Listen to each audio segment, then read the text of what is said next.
ہم اپنی اولاد سے مخلص ہوتے ہیں، ہمارا اپنی اولاد کے معاملے میں رویہ بڑا خوبصورت، اور ہمارا دل اپنے بچوں کے بارے میں بڑا صاف ہوتا ہے۔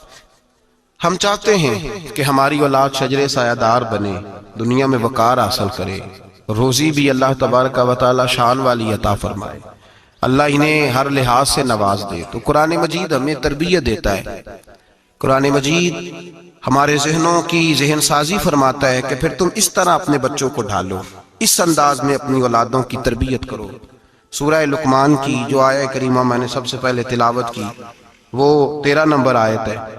اللہ تبارک و تعالی نے ارشاد فرمایا وَإِذْ قَالَ لُقْمَانُ لِابْنِهِ، جب حضرت لقمان نے اپنے بیٹے سے کہا، وَهُوَ يَعِظُهُ، اور وہ اپنے بیٹے کو نصیحت کر رہے تھے۔ سب سے پہلے انداز کیا اختیار فرمایا، یا بنیا، اے میرے بیٹے۔ لفظوں میں حسن دیکھیے، اے میرے۔ ہمیں جب اپنی اولاد سے ناراضگی ہوتی ہے تو ہم ایک خطبہ پڑھتے ہیں، اس خطبے میں اپنی نیکیاں اور اولاد کی نالائکیاں گنواتے ہیں، سمجھانے کا انداز اختیار نہیں کرتے جاہو جلال میں۔ اور بعض اوقات معاذ اللہ تعالیٰ کچھ ایسے بھی لوگ ہوتے ہیں جو گالی بھی دیتے ہیں، سخت سست بھی کہتے ہیں، لفظوں کی حرمت کا پاس نہیں کرتے، اور وہ خطبہ وہ آدھے گھنٹے کا ہو، 25 منٹ کا ہو، وہ دے کے ہم نکل جاتے ہیں، ہم نے بڑا ستایا ہے تم نے۔ لیکن ہم کسی موقع پر بھی اس پھول کو جڑی بوٹی سے علیحدہ کرنے کی کوشش نہیں کرتے۔ ہم جو انداز ہونا چاہیے وہ انداز ہم اختیار۔ کب ایسا ہوا ہے کہ ہم نے بچے کو بلایا ہو، اس کو اپنی شفقت کی چادر کے نیچے بٹھایا ہو، پھر اس کو ہم نے نصیحت کی ہو؟ اور اگر ہم کبھی نصیحت کرتے بھی ہیں تو وہ دنیا داری کی نصیحت ہے، وہ مال دولت جمع کرنے کی نصیحت ہے، وہ زمانے میں اونچا مقام پانے کی نصیحت ہے۔ حضرت لقمان اپنے بیٹے کو نصیحت کرتے ہیں تو کہتے ہیں یا بنیا، او میرے بیٹے کا لفظ حسین جملہ۔ اللہ کے رسول صلی اللہ علیہ وسلم نے فرمایا اکریموا اولادکم، اپنی اولاد کی عزت کیا کرو۔ اپنی اولاد کی، ذرا بول کے بتائیے گا، اولاد کی، کس کی؟ کون عزت کرے؟ ماں باپ کس کی عزت کریں؟ بیٹا جی کہہ کے پکارو، میرا بیٹا کہہ کے پکارو، ان کو وقار دو، ان کو عزت دو۔ اولاد کے لیے تو خیر اصول ہے کہ اولاد عزت کرے گی، اس کے لیے تو کہہ دیا کہ ماں باپ جنت بھی ہیں، تیری دوزخ بھی ہیں۔ لیکن ماں باپ کو بھی حکم ہے کہ بچوں کے لیے اعزاز کے جملے استعمال کرے۔ ہمہ وقت کا ڈانٹنا، ہمہ وقت کی تلخی یہ مناسب نہیں ہے، ان کے لیے عزت کے جملے استعمال کرے۔ یا بنیا، اے میرے بیٹے، پہلا درس کیا دیا؟ فرمایا لا تشرک باللہ، بیٹے اللہ کے ساتھ شرک نہ کرنا۔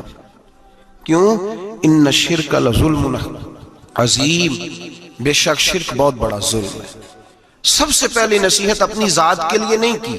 ہم ساری زندگی جب بھی لیکچر دیتے ہیں یہی کہتے ہیں، ساری زندگی یہی کہتے رہتے ہیں، میں نے سال گوا دیے، میں نے کاروبار کیے، میں نے دنیا چھوڑی، میں نے پردیس کاٹا تیرے بنگلے کے لیے، تیرے مکان کے لیے، تیری فلاں چیز کے لیے۔ کبھی یہ بھی تو بتائے نا کہ کوئی باپ اٹھ کے کہے کہ میں نے بڑا وقت دیا ہے تجھے اللہ سے جوڑنے کے لیے، تجھے رسول پاک کا غلام بنانے کے لیے، میں نے کئی دہائیاں بتا دی تجھے نبی پاک صلی اللہ علیہ وسلم کی غلامی سکھانے کے لیے۔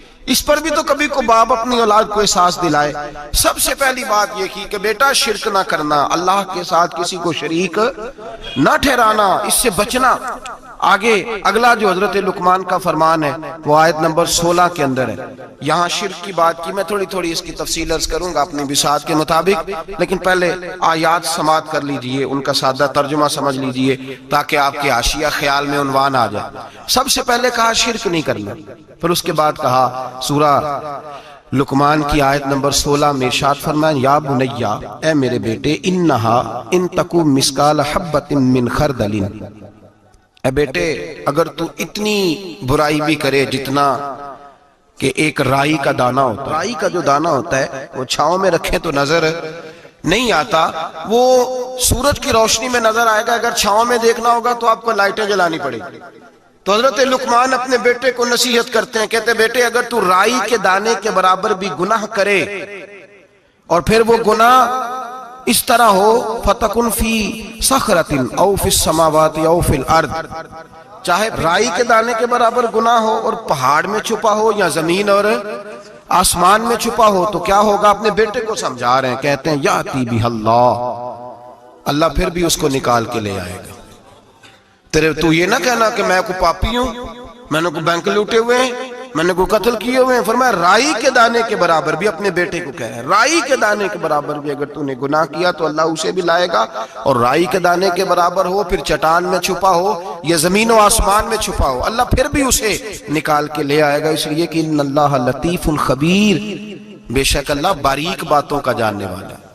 فَمَنْ يَعْمَلْ مِثْقَالَ ذَرَّةٍ خَيْرًا يَرَهُ وَمَنْ يَعْمَلْ مِثْقَالَ ذَرَّةٍ شَرًّا يَرَهُ، اگر تو ذرے کے برابر نیکی کرے گا تو اللہ تجھے اس کا اجر عطا فرمائے گا، اور اگر تو ذرے کے برابر گناہ کرے گا تو اللہ قیامت میں وہ بھی تیری آنکھوں کے سامنے لائے گا، اس کا بھی حساب ہوگا۔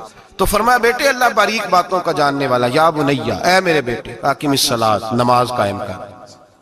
بیٹے نماز بس کافی ہو گیا؟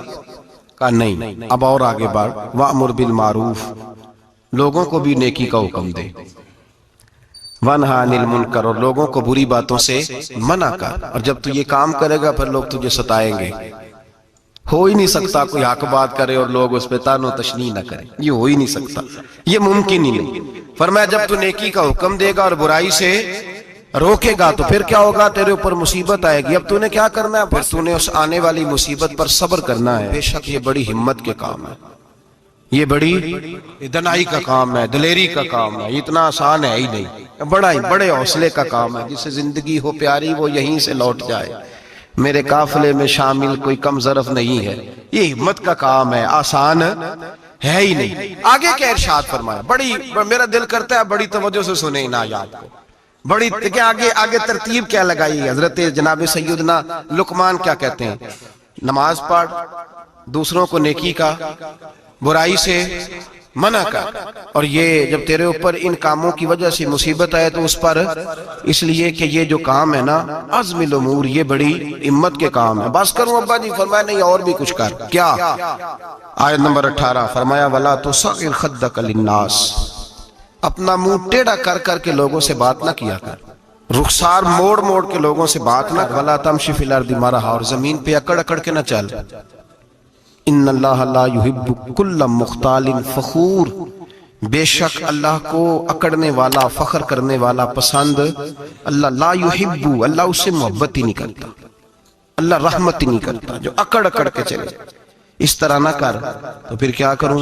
آیت نمبر 19 شروع ہو گئی، وَقْصِدْ فِي مَشْيِكَ، درمیانی چال چل، وَغْضُضْ مِنْ صَوْتِكَ، اپنی آواز پست رکھ، اپنی آواز جو اعلیٰ ظرف ہوتے ہیں ہمیشہ جھک کے ملتے، سراہی سرنگوں ہو کر بھرا کرتی ہے پیمانے، اس طرح کر کے تو درمیانی چال چل اور اپنی آواز کو وَغْضُضْ مِنْ صَوْتِكَ، اپنی آواز کو پست رکھ، اس لیے کہ اِنَّ أَنْكَرَ الْأَصْوَاتِ لَصَوْتُ الْحَمِيرِ، اللہ کو جو آواز سب سے ناپسند ہے اور سب سے بری آواز ہے وہ گدھے کی آواز ہے۔ چلا چلا کے نہ چل، تو ضدی ہو گیا تو اب شور نہ کر، یہ تربیت ہے اپنی اولاد کے لیے۔ سب سے پہلے ارشاد فرمایا جا رہا ہے کہ تو نے شرک نہیں کرنا۔ شرک بھی دو قسم کا ہے، ایک تو شرک وہ ہے کسی نے اللہ کی ذات میں شریک بنا لیا کہ یہ بھی ساتھ شریک ہے، اور ایک شرک اصغر ہے، ریاکاری، دکھلاوا، نماز اللہ کی پڑھنی، دکھانا بندوں کو۔